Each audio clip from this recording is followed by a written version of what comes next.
वाले हैं तो ये ज़्यादा वहाँ अच्छा फीडबैक और भी देंगे। बताइए भाई वीरेंद्र जी, मिल्कीपुर की मिल्कियत किसे सौंपना चाहते हैं वहाँ के लोग? देखिए, चुनाव तो उपचुनाव है। इससे पहले भी मिल्कीपुर में उपचुनाव हुए हैं और चुनाव के बाद जैसे हालत रहता है विकास और इन सब के नाम पर कोई बहुत ज्यादा चमत्कार तो हो नहीं जाता। क्षेत्र में 8-10 मंत्री लगते हैं, विधायक लगते हैं, सब लगे हैं कि हम तस्वीर बदल देंगे। लेकिन जैसे आज चुनाव प्रचार समाप्त हुआ, सब अपने अपने रास्ते पे आ गए होंगे वापस घर के। अब वहां पर जो प्रत्याशी है वो अपना पार्टी के लोग अपना चुनाव लड़ेंगे। चुनाव काफी रोचक है और कठिन संघर्ष है। भाजपा के लिए उपचुनाव जरूर है लेकिन मैदान खुला नहीं है। ये बहुत अच्छी तरह से लोग जान लें कि पब्लिक दोनों ओर से है, दोनों पार्टियों के समर्थन में है और बीजेपी ये चुनाव 100% जीतेगी या सपा जीतेगी या कह नहीं सकते दोनों लोग। ये चुनाव बहुत कांटे की टक्कर का है और ये भी हो सकता है कि 5000 से ही जीत हार हो जाए, कोई बड़ी चीज नहीं है। लेकिन अभी जो इंद्रभूषण पांडे जी ने कहा कि वैसे नेता नहीं अभिनेता नहीं, लेकिन नेता और अभिनेता ब्रजेश जी ज्यादा अंतर होता नहीं है, बस खाली शब्द के तो अंतर है। नेता दोनों का आगे लगा है ना, खाली आगे से अभी हटगोबा पीछे दोनों जगह नेता है।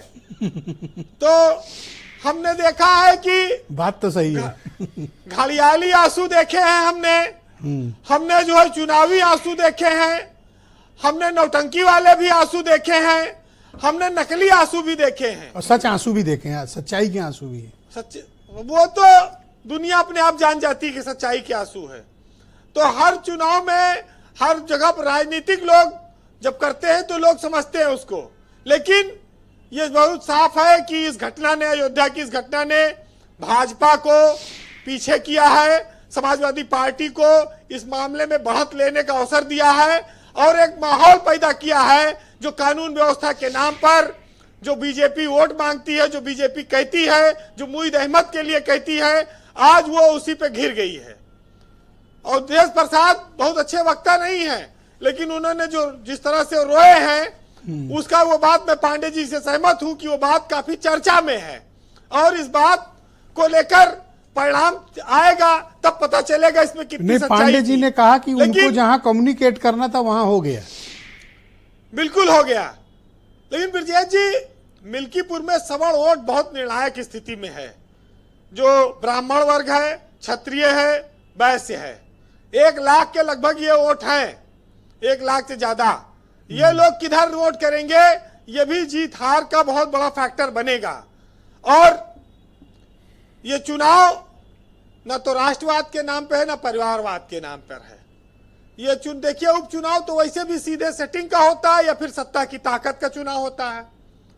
और इस चुनाव में मैंने पहले भी कहा था कि सपा के पास अवधेश प्रसाद से बढ़िया कैंडिडेट नहीं हो सकता था, वही सबसे बेहतर चुनाव ये लड़ सकते थे। और देखिए वो बात सामने आ गई।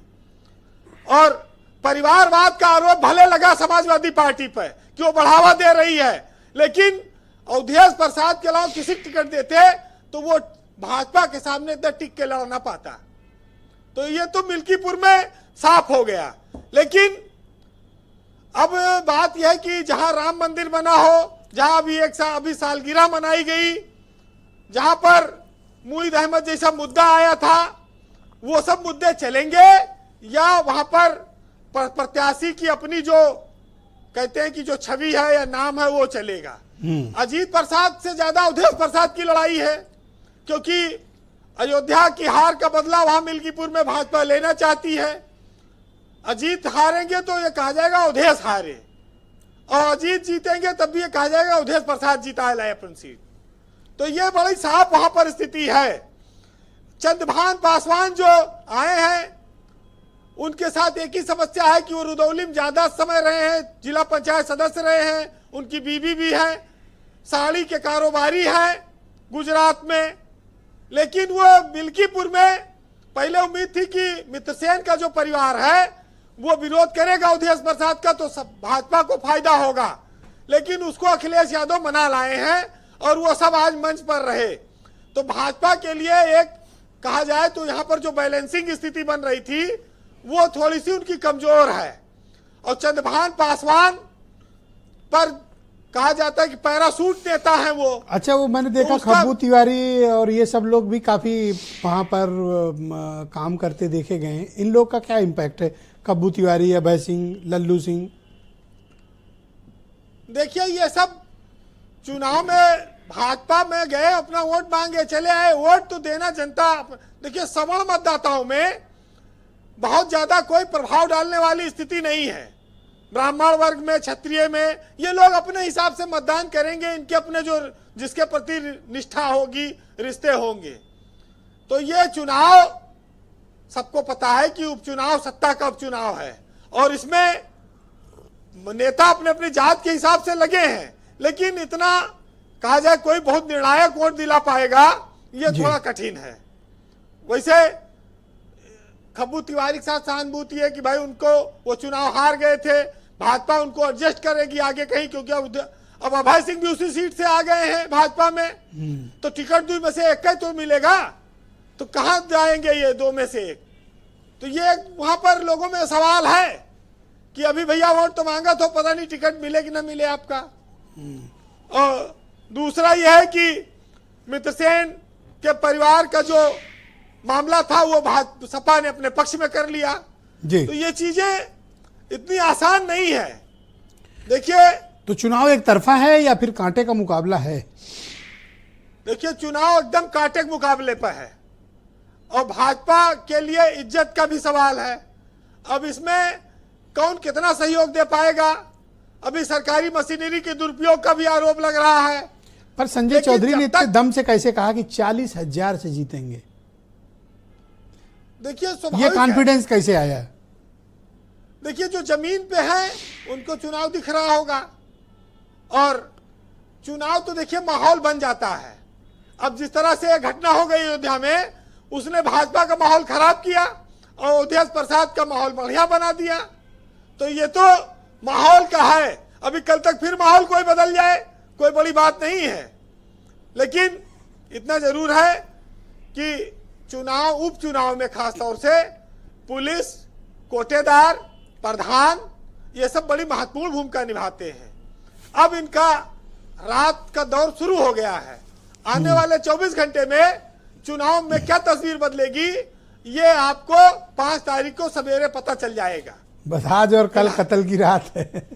फिलहाल जी, कंप्लीट करें। फैजाबाद के मशहूर शायर हैं रफीक सदानी साहब, उनका शेर पढ़ना जरूरी है। थोड़ा लंबा है लेकिन मजा आएगा।